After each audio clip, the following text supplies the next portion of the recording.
Hello, I'm Tylah Tully, and today I'm joined by First Lithium Managing Director Venkatesh Padala.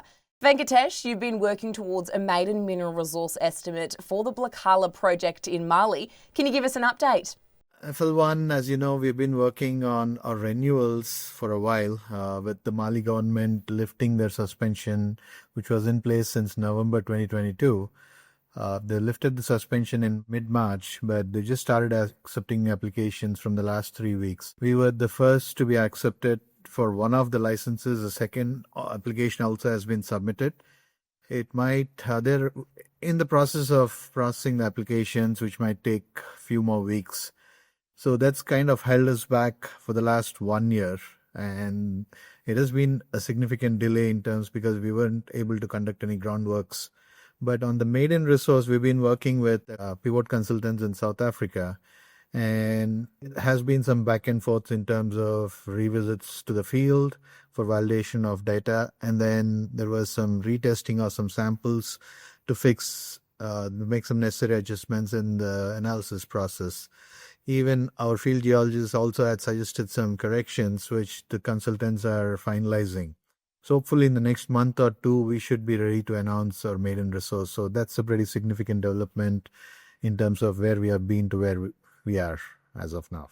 You might have just touched on it there, but what does this milestone represent in terms of the work you've done to date, and why is it significant for First Lithium?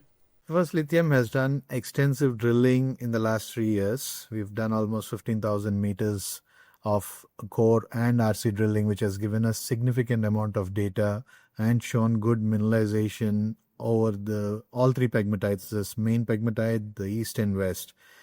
And the maiden resource is going to show us that this is a mineable resource to invest big amounts in producing lithium.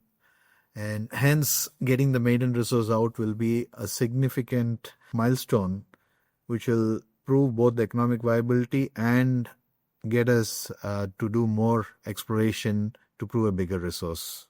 And lithium prices have pulled back in recent years. What's your view on current sentiment and the long-term demand and outlook?